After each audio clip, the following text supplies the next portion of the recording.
Assalamualaikum warahmatullahi wabarakatuh. Innal hamdalillah nahmaduhu wa nasta'inuhu wa nastaghfiruh wa na'udzu billahi min shururi anfusina wa min sayyiati a'malina. Man yahdihillahu fala mudilla lahu wa man yudlil fala hadiya lahu. Wa ashhadu an la ilaha illallah wahdahu la syarika lahu wa ashhadu anna Muhammadan abduhu wa rasuluh. Allahumma salli wa sallim wa barik ala nabiyyina Muhammadin wa ala alihi wa ashabihi wa man tabi'ahum bi ihsanin ila yaumiddin, amma ba'd. Ma'asyiral muslimin rahimani wa rahimakumullah. Alhamdulillah, pada kesempatan di malam hari ini kita bisa melanjutkan kembali kajian kita membahas kitab Minhaj Al-Firqatin Najiyah wa Ta'ifatil Mansurah yang disusun oleh Syekh Muhammad bin Jamil Zainu rahimahullahu ta'ala. Dan kita masuk pada bagian yang keenam dari kitab ini, yaitu qala rahimahullah makna la ilaha illallah. Makna la ilaha illallah yaitu la ma'buda bihaqqin illallah. Tidak ada Tuhan yang disembah dengan benar kecuali Allah. Baik, ma'asyar muslimin rahimani wa rahimakumullah. Kalimat la ilaha illallah adalah kalimat yang sering kita dengar. Kalimat yang mulia. Bahkan seluruh umat Islam mengucapkannya. Bagaimana tidak? La ilaha illallah adalah kalimat syahadat. Kalimat persaksian yang menjadi pembeda antara seorang yang muslim dengan kafir. Antara orang yang beriman dengan orang yang kufur. Maka dengan mengucapkan asyhadu an la ilaha illallah wa asyhadu anna Muhammadan Rasulullah, seseorang telah masuk ke dalam agama Islam. Namun yang sangat disayangkan, tidak semua umat Islam memahami makna yang sesungguhnya. Apalagi kalau kita melihat dari terjemah yang umum, bahwasanya la ilaha illallah itu diartikan dengan tidak ada Tuhan selain Allah. Maka penterjemahan semacam ini tidak sepenuhnya benar. Bahkan penterjemahan semacam ini bisa kita katakan kurang tepat. Maka perlu bagi seorang muslim untuk memahami makna yang hakiki, makna yang sesungguhnya dari la ilaha illallah. Dan disebutkan di sini secara singkat, makna la ilaha illallah itu adalah la ma'buda bihaqqin illallah. La ma'buda, tidak ada sesuatu yang disembah, sesuatu yang diibadahi, dalam hal ini adalah Tuhan. Bihaqqin, yang disembah dengan benar, yang diibadahi dengan benar, illallahu, kecuali Allah semata. Ya. Jadi bukan tidak ada Tuhan selain Allah, tetapi tidak ada Tuhan yang berhak disembah dengan benar kecuali Allah. Jadi ada kalimat yang kurang di sana. Baik, selanjutnya berkata al-muallif rahimahullah, fiha nafyul ilahiyyati an ghairillah. Di dalam kalimat tersebut terdapat peniadaan al-ilahiyah, peniadaan ilah, yaitu Tuhan yang disembah dari selain Allah. Wa isbatuha, dan penetapannya, yaitu penetapan Tuhan yang disembah lillahi wahdah, hanya bagi Allah semata. La ilaha, tidak ada Tuhan yang disembah apapun itu, illallah, kecuali satu, yaitu hanya Allah semata. Nah, itulah makna dari la ilaha illallah. Nah, ma'asyar muslimin rahimani wa rahimakumullah. Kalau kita berbicara tentang al-ilah atau al-ilahiyah, yaitu Tuhan yang disembah, makna maksudnya adalah diibadahi. Tidak ada Tuhan yang diibadahi. Maknanya kita tidak menyerahkan satu bentuk ibadah pun kepada selain Allah Subhanahu wa ta'ala. Berbagai macam bentuk ibadah tidak akan kita serahkan kepada selain Allah Subhanahu wa ta'ala. Berbagai macam bentuk ibadah hanya kita serahkan kepada Allah. Dan macam-macam ibadah itu tentu banyak. Itu segala hal yang dicintai dan diridhai oleh Allah yang kita kerjakan dengan penuh kecintaan dan ketundukan. Yang dicintai dan diridhai oleh Allah itu adalah ibadah. Salat, puasa, bertawakal, berharap, takut, dan berbagai macam bentuk ibadah-ibadah itu hanya kita tujukan kepada Allah. Nah, inilah makna dari la ilaha illallah. Baik, kemudian beliau membawakan beberapa penjelasan atau lebih tepatnya beberapa dalil atau keterangan. Yang pertama, qala Allah Ta'ala, Allah Ta'ala berfirman di dalam surat Muhammad ayat ke-19, fa'lam annahu la ilaha illallah. Maka ketahuilah bahwasanya tidak ada ilah, yaitu Tuhan yang diibadahi dengan benar, illallah, kecuali Allah.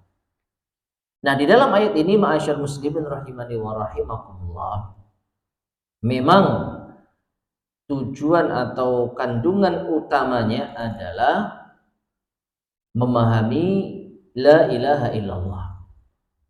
Ya, kandungan utamanya adalah pengikraran la ilaha illallah. Namun di dalam ayat ini Allah Subhanahu wa ta'ala mengawali dengan perintah fa'lam, maka ketahuilah.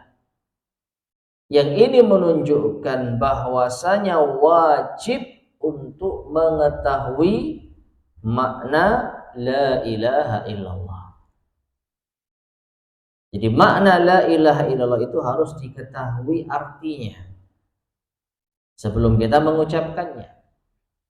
Atau kalau kita sudah terlalu lama mengucapkan la ilaha illallah tanpa mengetahui makna yang sesungguhnya, maka mulai sekarang kita harus mempelajarinya, harus mengetahuinya. Jadi dalil kita harus tahu la ilaha illallah adalah firman Allah ini. Dalil kita wajib mengetahui makna la ilaha illallah adalah firman Allah ini. Surat Muhammad ayat ke-19, yaitu fa'lam, maka ketahuilah, maka ilmuilah. Ya. Kemudian fal ilmu bima'naha wajibun, maka mengetahui makna la ilaha illallah itu wajib. Wa muqaddamun ala sairi arkanil Islam, dan lebih didahulukan di atas rukun-rukun Islam yang lain. Ya. Jadi idealnya sebelum kita mempelajari sholat, sebelum kita tahu ilmu tentang puasa, tentang zakat, maka seharusnya kita terlebih dahulu mengetahui makna la ilaha illallah. Ya, meskipun tidak kita pungkiri, kebanyakan umat justru banyak yang tidak tahu la ilaha illallah, meskipun mereka tahu fikih tentang sholat, tentang puasa, zakat, sampai pun haji. Ya. sampai pun haji. Namun seharusnya seseorang muslim itu lebih dahulu mengetahui dan memahami makna la ilaha illallah sebelum yang lain. Ya, sebelum yang lain. Taib yang kedua, wa qala sallallahu alaihi wasallam, dan Rasulullah sallallahu alaihi wasallam bersabda, man qala la ilaha illallah mukhlishan dakhalal jannah. Sahih rawahu Ahmad. Barang siapa yang mengucapkan la ilaha illallah mukhlishan dengan ikhlas, dakhalal jannah, maka ia masuk surga. Hadis ini sahih, diriwayatkan oleh Imam Ahmad. Nah, apa kaitannya hadis ini dengan pembahasan kita? Wajibnya kita mengetahui makna la ilaha illallah. Waalaikumsalam.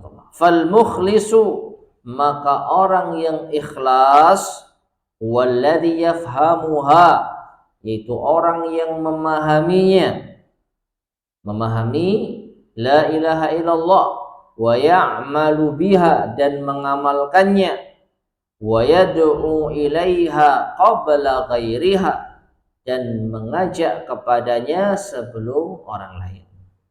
Ya, maksudnya apa?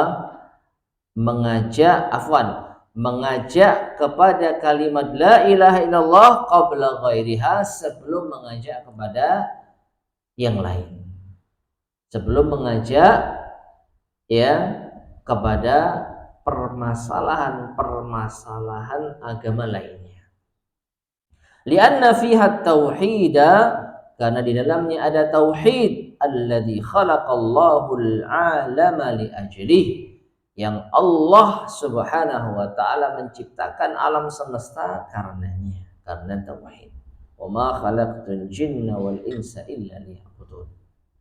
Dan tidaklah aku ciptakan jin dan manusia melainkan agar mereka beribadah kepada, kata Allah Subhanahu wa ta'ala. Nah, jadi kaitannya jamaah sekalian rahimani wa rahimakumullah, Allah Subhanahu wa ta'ala atau Rasulullah sallallahu alaihi wasallam memberikan janji bagi orang yang mengucapkan la ilaha illallah dengan ikhlas masuk ke dalam surga. Ya, jadi keutamaan orang yang mengucapkan la ilaha illallah dengan ikhlas masuk surga. Nah, sekarang mustahil kita bisa mengucapkan la ilaha illallah dengan ikhlas tanpa kita mengetahui maknanya. Jadi ada kaitannya antara hadis ini dengan kewajiban mengetahui makna la ilaha illallah. Jelas ya? Siapa yang mengucapkan la ilaha illallah dengan ikhlas, maka dia masuk surga. Gimana caranya bisa ikhlas? Harus tahu apa? Maknanya terlebih dahulu. Harus tahu konsekuensinya, kandungan dan batasannya. Nah, kemudian yang ketiga, wa qala Rasulullah sallallahu alaihi wasallam li ammihi Abi Thalib, dan Rasulullah sallallahu alaihi wasallam berkata kepada pamannya Abu Thalib, hina hadarahul maut, ketika kematian menghampirinya, ketika Abu Thalib akan mati, maka Rasulullah sallallahu alaihi wasallam bersabda kepada beliau, ya am, qul la ilaha illallah kalimatan uhajjulaka biha indallah. Wahai pamanku, ucapkanlah kalimat la ilaha illallah, karena itu adalah suatu kalimat yang aku akan berhujjah untukmu dengannya di hari kiamat di sisi Allah Subhanahu wa taala. Ya. Wa aba an yaqula la ilaha illallah, namun pamannya yaitu Abu Thalib tetap enggan untuk mengucapkan la ilaha illallah. Rawahul Bukhari wa Muslim, hadis ini diriwayatkan oleh Al-Bukhari dan Muslim. Nah, ma'asyar muslimin rahimani wa rahimakumullah, apa kaitannya hadis ini dengan kewajiban memahami la ilaha illallah, dengan kewajiban memahami kalimat la ilaha illallah. Kaitannya jamaah sekalian rahimani wa rahimakumullah. Orang yang mengucapkan la ilaha illallah, maka dia akan bisa membela dirinya di hari kiamat di hadapan Allah Subhanahu wa taala. Karena di dalam hadis ini Rasulullah Shallallahu alaihi wasallam akan berjanji, ya, berjanji untuk berhujjah dengan kalimat la ilaha illallah yang diucapkan pamannya kalau dia mau, agar selamat dari siksa Allah Subhanahu wa taala. Ya. Nabi Shallallahu alaihi wasallam berjanji kepada pamannya dengan kalimat la ilaha illallah itu untuk berhujjah di hadapan Allah Subhanahu wa taala. Bersaksi kalau paman itu seorang muslim. Kenapa? Karena dia bersyahadat la ilaha illallah. Namun ternyata pamannya lebih memilih kekufuran daripada keimanan. Pamannya lebih memilih disiksa daripada mendapat ampunan dan rahmat. Ya. Nah, ini menunjukkan bahwasanya ucapan la ilaha illallah yang dipahami dengan sebenar-benarnya itu bisa mendatangkan manfaat bagi seseorang di akhirat. Ya. Abu Thalib paham la ilaha illallah. Justru karena paham itulah dia tidak mau mengucapkan la ilaha illallah. Ya. Karena konsekuensinya jelas. Dan ini membantah sebagian kalangan yang mengatakan bahwa ucapan itu hanyalah sekedar ucapan, tidak ada konsekuensi hukum apapun. Dan yang sering disinggung dengan pembahasan ini adalah mengucapkan selamat hari raya agama lain. Kan itu hanya ucapan. Kok dipermasalahkan? Kan itu hanya ucapan. Hanya sekedar simbol saja, hanya simbolis saja. Apa beratnya sih mengucapkan selamat kepada pemeluk agama lain atas hari raya agama mereka? Kan hanya ucapan saja. Ya. Dan pernah kita sampaikan, coba dibalik, coba ucapkan itu, asyhadu an la ilaha illallah wa asyhadu anna muhammadan rasulullah. Maka mereka tidak akan mau karena mereka paham ini adalah pintu masuk menuju agama Islam. Ya. Sehingga mereka tidak bisa menggampangkan suatu ucapan. Mereka baru paham ucapan la ilaha illallah ini konsekuensinya berat.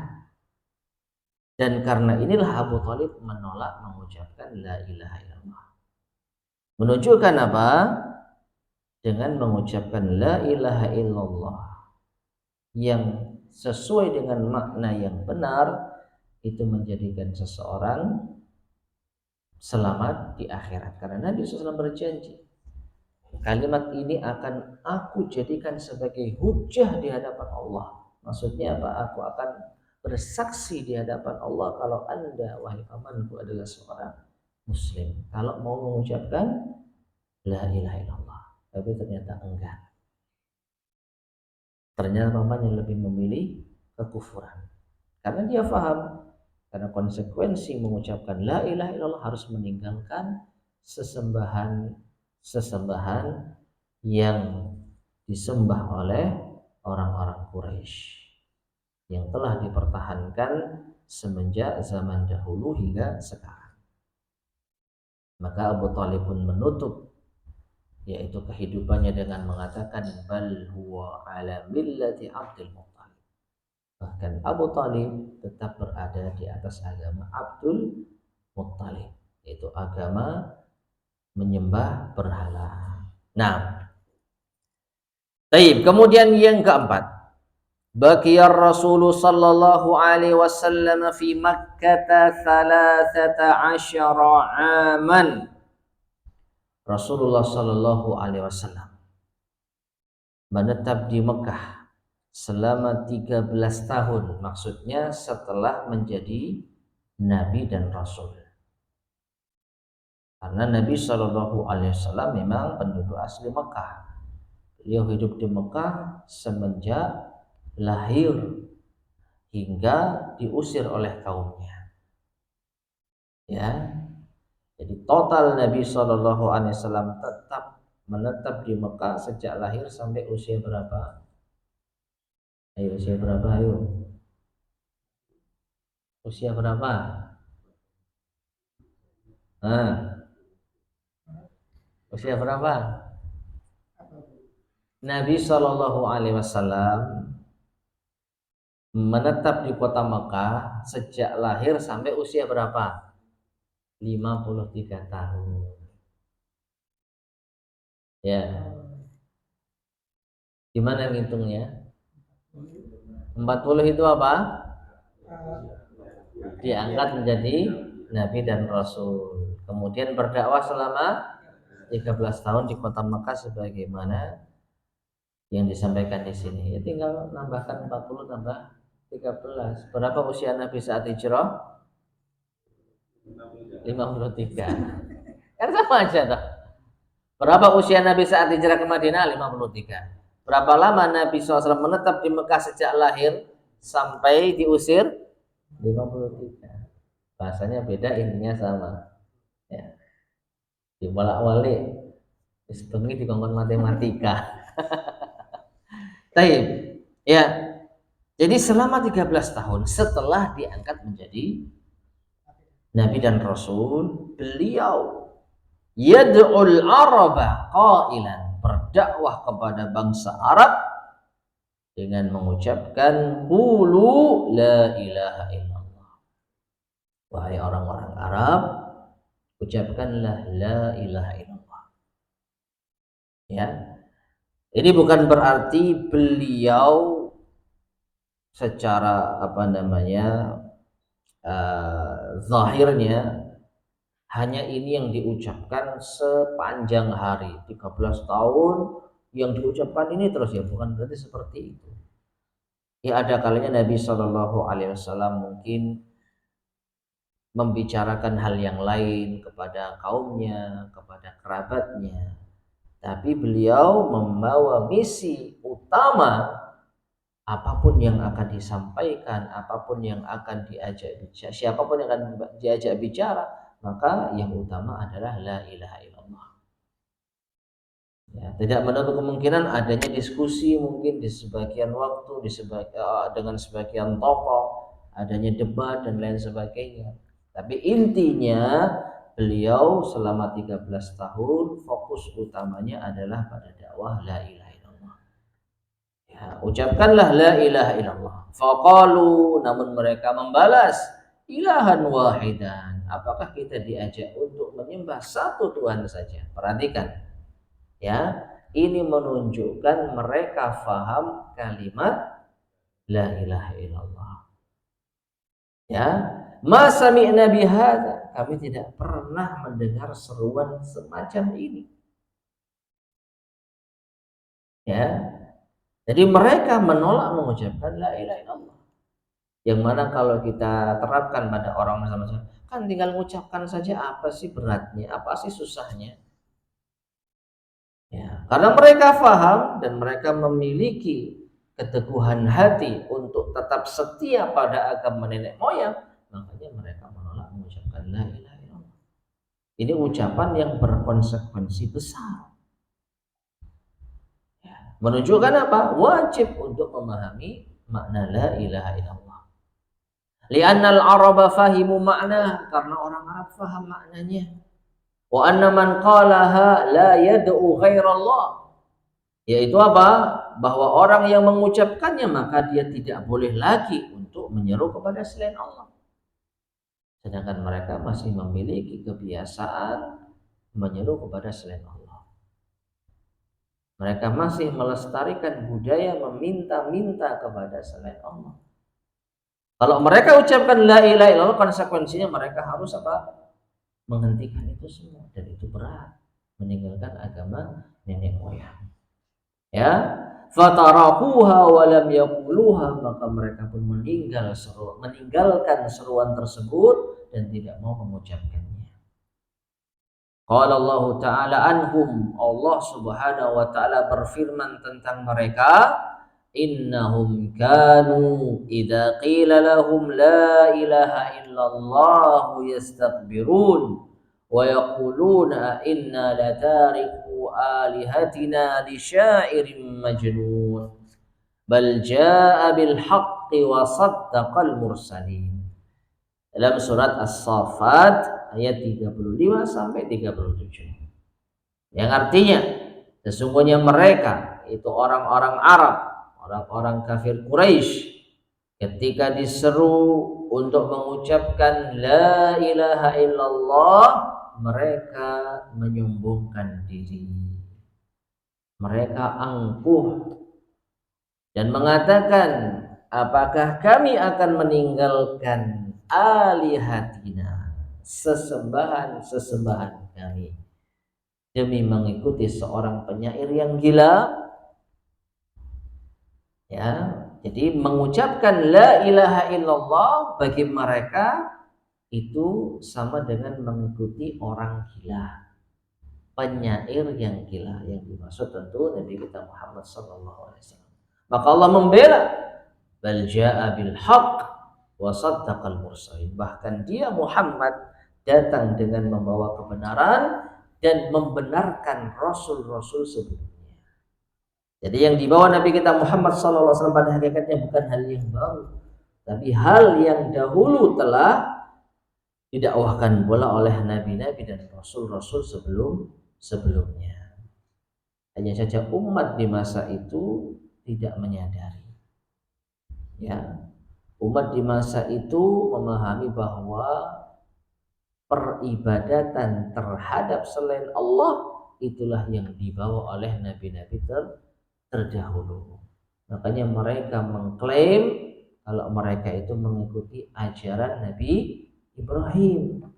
Maka Allah banyak membantah di dalam Al-Quran bahwasanya ajaran Ibrahim itu ajaran yang lurus, hanif. Ya, wa ma kana minal musyrikin, dan Nabi Ibrahim bukan termasuk orang-orang yang berbuat syirik. Jadi justru bangsa Arab itulah yang keliru, mereka yang salah ya, meyakini bahwa Nabi Ibrahim justru mengajarkan kesyirikan. Taib.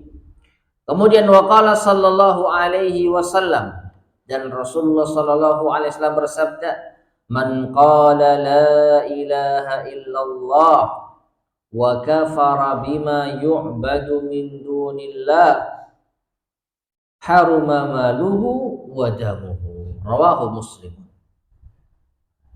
Rasulullah Shallallahu Alaihi Wasallam bersabda, yang artinya barang siapa yang mengucapkan la ilaha illallah dan mengkufuri, mengingkari apa-apa yang disembah selain Allah, maka hartanya itu haram, darahnya itu haram. Ya. Nah, di dalam hadis ini Rasulullah Shallallahu Alaihi Wasallam menjamin terjaganya harta dan darah bagi orang yang mengucapkan la ilaha illallah dan kufur terhadap segala yang disembah selain Allah. Nah, kufur terhadap segala yang disembah selain Allah ini diantara konsekuensi dari kalimat la ilaha illallah. Artinya jamaah sekalian, tidak akan pernah ketemu antara la ilaha illallah dengan perbuatan syirik. Ya, tidak akan pernah bertemu selaras ucapan la ilaha illallah yang sesungguhnya dengan perbuatan syirik. Maka di zaman Nabi SAW, karena masyarakat faham la ilaha illallah, maka mereka terpecah menjadi dua. Pengikut Nabi SAW yang mengucapkan la ilaha illallah, yang mereka menjauhi segala macam bentuk kesyirikan, atau mereka yang menolak la ilaha illallah dan tetap setia dengan ajaran kesyirikan. Baru di zaman akhir saja adanya kombinasi antara kalimat la ilaha illallah dan kesyirikan. Maka kalau sudah seperti ini, kira-kira yang lebih dianggap yang mana? Ucapannya atau perbuatan kesyirikannya? Kira-kira yang akan dianggap ucapan la ilaha illallah yang memaklumi segala macam. Pokoknya kalau sudah mengucapkan la ilaha illallah, aman. Meskipun Anda berbuat syirik, meskipun Anda berbuat maksiat, atau sebaliknya, tidak ada manfaatnya ucapan la ilaha illallah kalau masih melakukan kesyirikan. Yang mana kira-kira? Yang pertama atau yang kedua? Yang kedua. Yang kedua. Kenapa? Karena di dalam hadis ini disebutkan, siapa yang mengucapkan la ilaha illallah dan mengkufuri segala yang disembah selain Allah. Kalau hanya mengucapkan tapi tidak mau mengkufuri segala yang disembah selain Allah, ya percuma. Ya. Barang siapa yang mengucapkan la ilaha illallah dengan ikhlas, di hadis yang nomor 2 tadi, dakhalal jannah, masuk surga. Loh, bukannya Rasulullah bersabda man qala la ilaha illallah. Gimana itu? Man kana akhiru kalamihi la ilaha illallah dakhalal jannah. Siapa yang akhir ucapannya la ilaha illallah masuk surga. Ini kan umum, tidak ada persyaratan harus mengkufuri yang disembah selain Allah. Pokoknya yang mengucapkan la ilaha illallah masuk surga di akhir hayatnya. Maka perlu kita ketahui ma'asyiral muslimin rahimani wa rahimakumullah, segala sesuatu itu ada yang bersifat umum, ada yang bersifat khusus. Kalau ada sesuatu yang umum, kemudian ada yang mengkhususkannya, ya harus kita maknai dengan makna khusus. Ya, sesuatu yang umum, ya tadi, siapa yang akhir ucapannya la ilaha illallah masuk surga, ini umum. Siapapun dia yang akhir ucapannya la ilaha illallah masuk surga, ini umum, kita terapkan secara umum. Tetapi ternyata ada hadis yang mengkhususkan. Apa itu? Yang mengucapkan la ilaha illallah dan mengkufuri yang disembah selain Allah, maka harta dan darahnya terjaga. Siapa yang mengucapkan la ilaha illallah dengan ikhlas masuk surga. Berarti harus kita bawa hadis yang umum tadi dengan makna khusus. Bagaimana jadi hasil akhirnya? Barang siapa yang akhir ucapannya la ilaha illallah dengan apa? Mengkufuri apa yang disembah selain Allah, maka baru masuk surga. Ya. Nah, pembahasan semacam ini ma'asyiral muslimin rahimani wa rahimakumullah tidak terlalu dalam dibahas di awal-awal dakwah Rasulullah SAW, karena otomatis orang itu faham dengan perintah la ilaha illallah. Jadi pilihannya cuma satu, dua, masuk Islam mengucapkan la ilaha illallah, otomatis mereka harus meninggalkan berhala, atau mereka tidak mau mengucapkan la ilaha illallah dan mereka masih leluasa untuk menyembah berhala. Sesederhana itu. Tapi di akhir zaman ini kita direpotkan dengan orang-orang yang masih terjerumus ke dalam kesyirikan, tapi kok mereka mengucapkan la ilaha illallah. Bahkan mereka mengucapkan la ilaha illallah di saat mereka berbuat syirik kepada Allah Subhanahu wa taala. Waliyadzubillah. Ini hal yang tidak kita temukan di zaman dahulu. Ya. Menunjukkan apa? Mereka tidak paham makna la ilaha illallah. Makanya mereka mengkombinasikan bahasa kita. Ya. Mereka faham keutamaan la ilaha illallah. Afdalul zikri anna fa'lam annahu la ilaha illallah. Ini sering mereka ucapkan. Bahkan mereka yaitu dengan dengan senang hati mereka semangat giat untuk mengucapkan la ilaha illallah sebanyak-banyaknya. Tapi penerapannya apa? Jauh dari apa yang mereka ucapkan.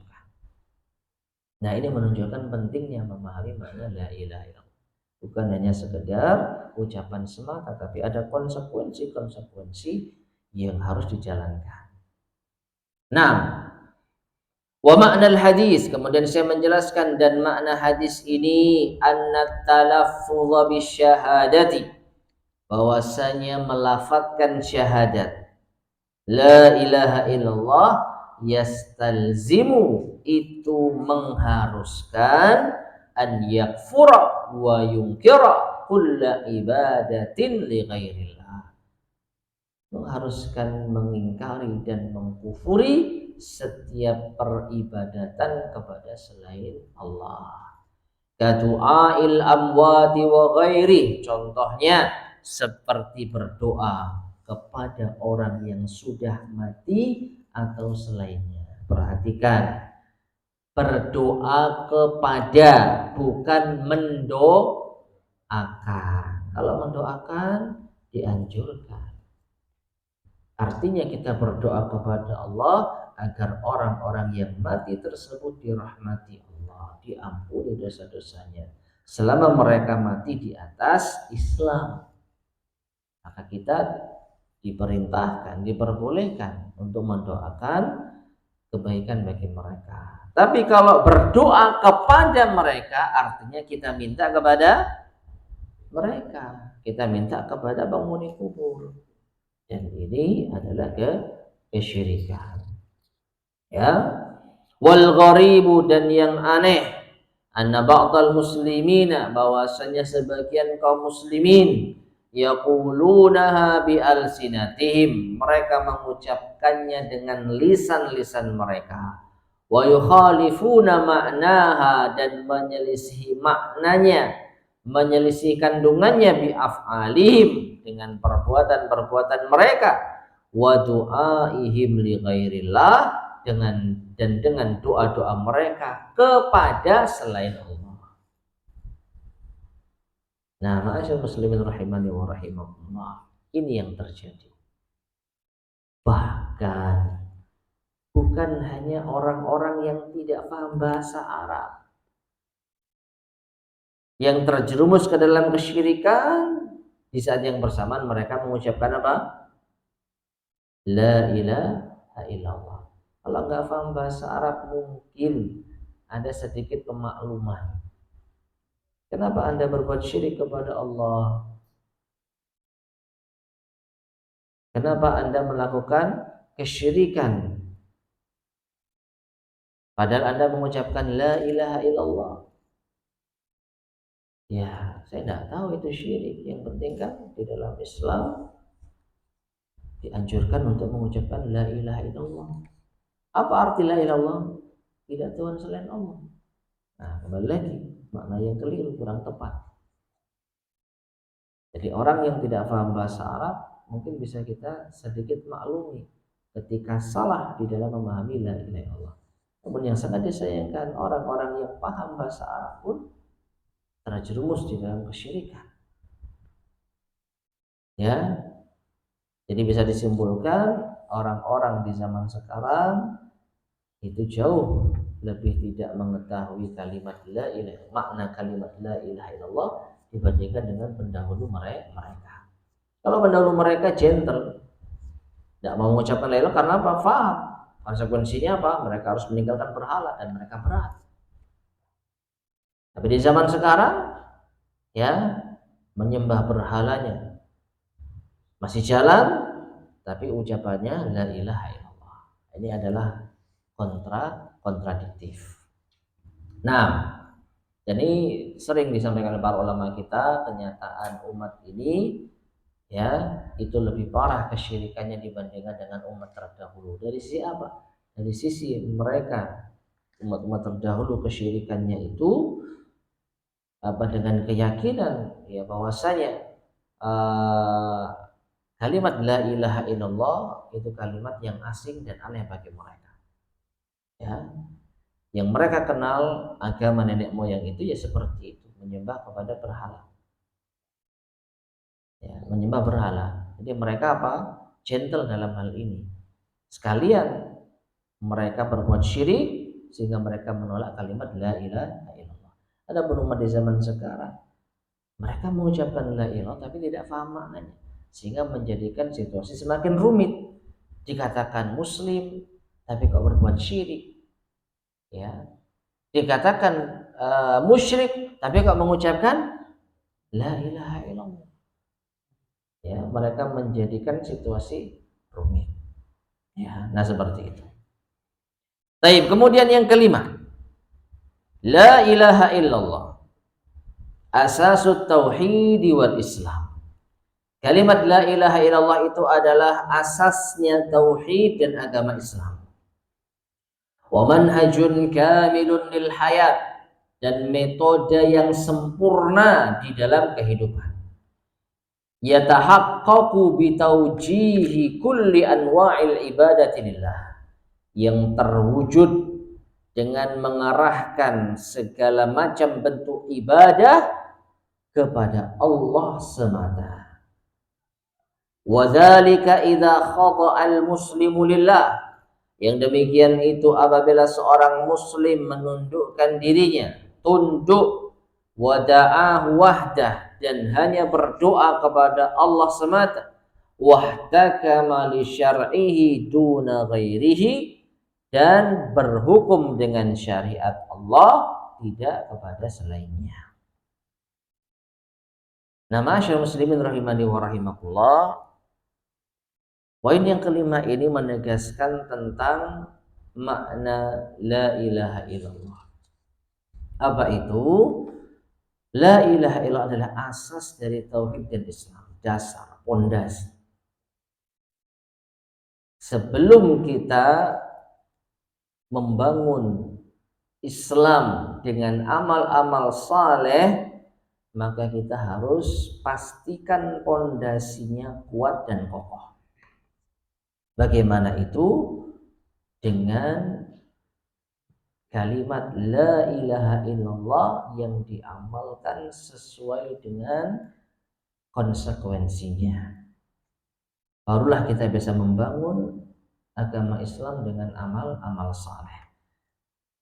Kalau dasarnya kuat, maka apa yang dibangun di atasnya akan yaitu mendukungnya.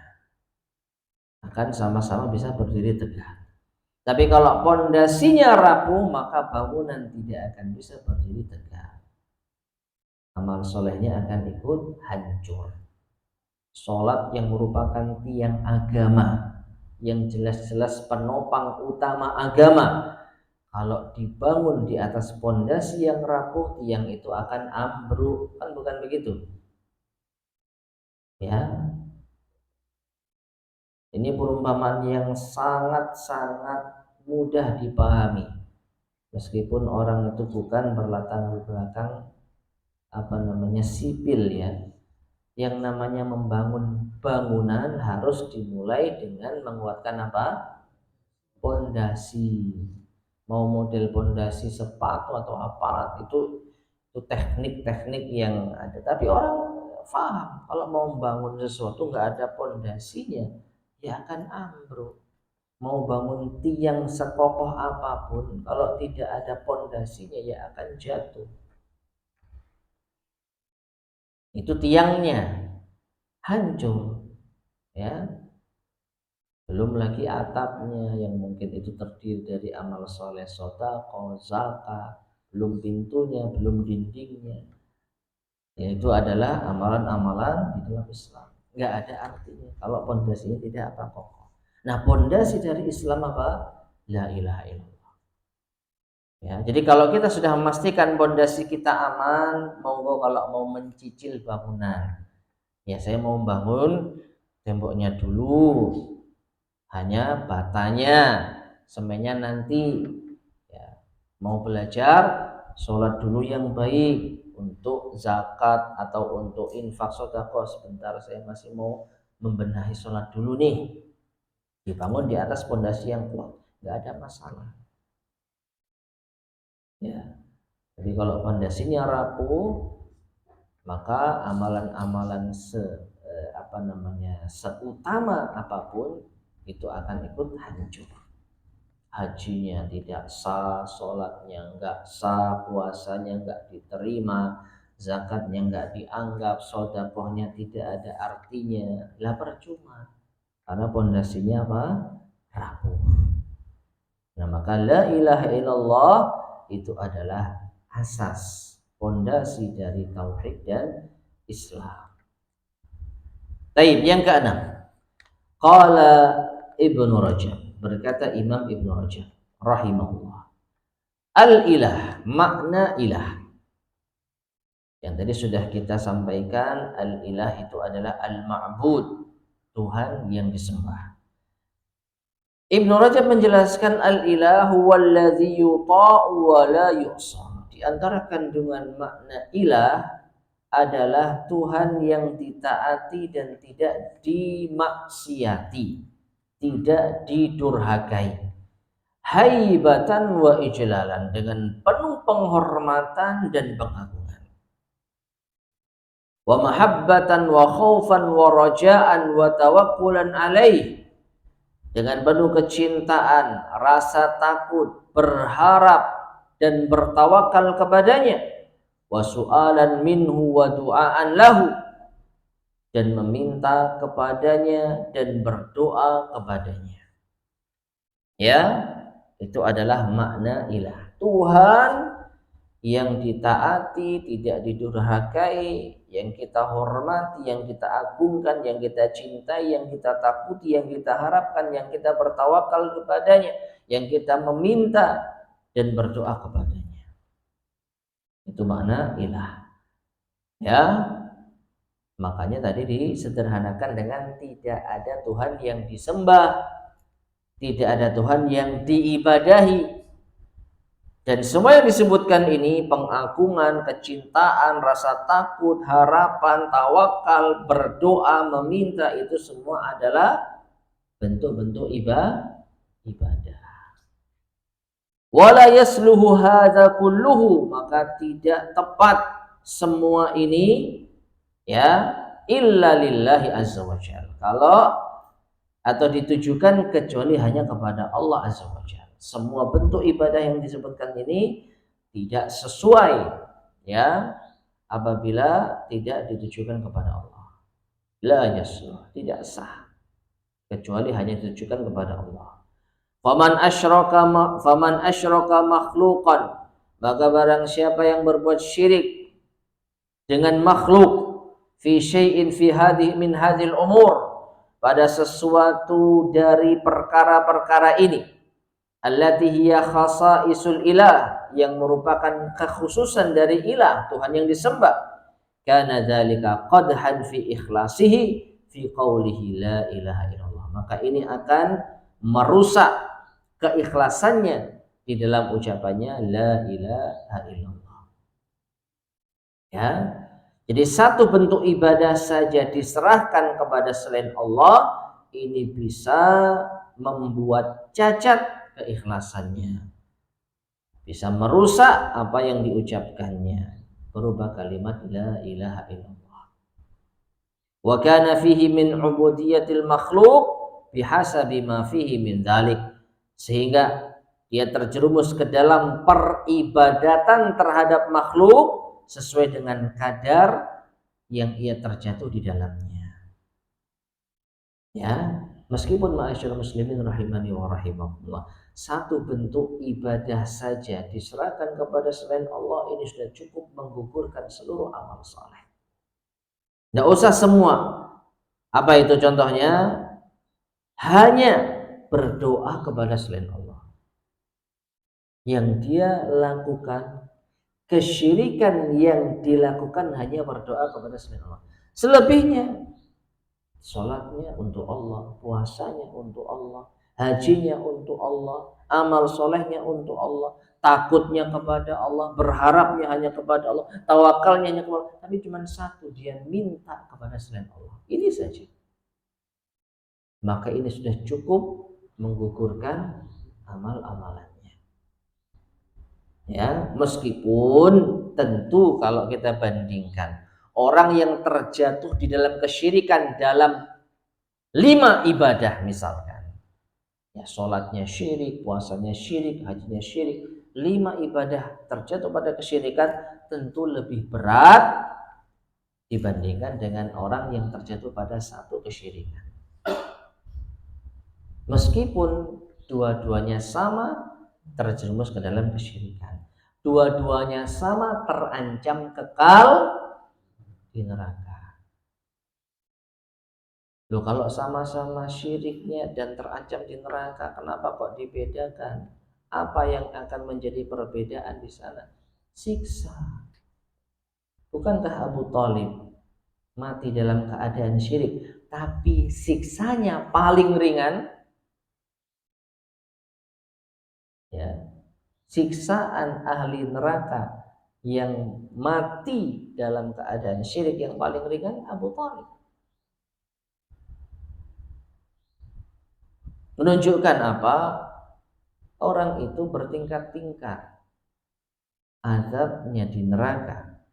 Meskipun sama-sama berbuat kesyirikan dari segi kekekalan sama, tapi dari segi level siksaan berbeda. Siksa yang paling berat di antaranya Fir'aun, di antaranya orang-orang munafik yang Allah sebutkan fit darkil asfali minan nar, di neraka yang paling dasar. Sedangkan Abu Thalib berada di atas permukaan neraka. Maka orang yang terjatuh pada satu kesyirikan, meskipun sama-sama kekal di neraka, maka siksanya lebih ringan daripada orang yang terjatuh pada 5 macam kesyirikan. Ini secara umum. Nah, dan yang terakhir, yang ketujuh, inna kalimata la ilaha illallah, sesungguhnya kalimat la ilaha illallah tanfa'u qailaha, bisa bermanfaat bagi orang yang mengucapkannya, idza lam yanqudha bisyirkin, apabila tidak batal dengan kesyirikan. Maknanya kesyirikan itu bisa membatalkan kalimat la ilaha illallah. Fahiya syabihatun bil wudu, maka ini mirip dengan wudu, alladzi yanquduhul hadatsu, yang bisa batal dengan hadas. Ya, di tauhid, ya, la ilaha illallah itu ibarat wudu. Kalau wudunya terjaga dari pembatal-pembatal wudu, maka sholatnya diterima dengan wudu yang ada tadi, tawafnya diterima dengan wudu yang dia kerjakan. Demikian pula orang yang kalimat la ilaha illallahnya itu tidak batal, sah, maka sholatnya diterima, puasanya diterima, hajinya diterima. Ya tentu tergantung dengan kadar keikhlasan, dalam artian kadar sejauh mana dia khusyuk dalam ibadahnya, sejauh mana dia fokus di dalam sholatnya. Tapi diterimanya diterima. Kenapa? Karena la ilaha illallahnya sah, tidak batal. Tapi orang yang batal la ilaha illallahnya, sholatnya nggak diterima, puasanya nggak diterima, sia-sia. Persis seperti wudhu. Orang yang wudhunya batal, sholat percuma, harus ulang. Orang yang wudhunya batal, tawafnya nggak sah, harus ngulang. Sampai apa? Sampai dia wudhu kembali, baru dia bisa mengerjakan sholat, tawaf. Demikian pula orang yang la ilaha illallahnya batal, maka dia harus mengulang kembali la ilaha illallah dengan memahami maknanya dan tidak dibatalkan dengan kesyirikan. Ya, qala sallallahu alaihi wasallam, Rasulullah sallallahu alaihi wasallam bersabda, man kana akhiru kalamihi la ilaha illallah dakhala jannah. Siapa yang akhir ucapannya la ilaha illallah maka dia masuk surga. Hasanun rawahul Hakim. Hadis ini hasan, diriwayatkan oleh Al-Hakim. Masyaallah muslimin rahimani wa rahimakumullah, sekali lagi masuk surga dengan ucapan la ilaha illallah selama apa itu mengamalkan konsekuensinya, dan di antara konsekuensi yang jelas yaitu tidak terjatuh pada kesyirikan. Pokoknya orang yang mengucapkan la ilaha illallah dan memahami maknanya dan tidak terjerumus ke dalam syirik, insya Allah fondasi agamanya kokoh. Tinggal dia angkat bangunan-bangunannya dengan amal saleh. Dia akan mau dibangun tingkat 5, tingkat 10, selama fondasinya kuat dan kokoh, silahkan. Ya, mau dikuatkan tiang agamanya dengan memperbanyak sholat wajib dikerjakan, sholat sunnah dikerjakan, silahkan selama fondasinya kuat, silahkan. Tapi kalau fondasinya nggak ada, hancur kokoh, mau dibangun tiang sekuat apapun maka akan roboh. Ya, serapuh itulah bangunan tanpa fondasi. Serapuh itulah agama tanpa la ilaha illallah yang diamalkan sesuai dengan konsekuensinya. Baik.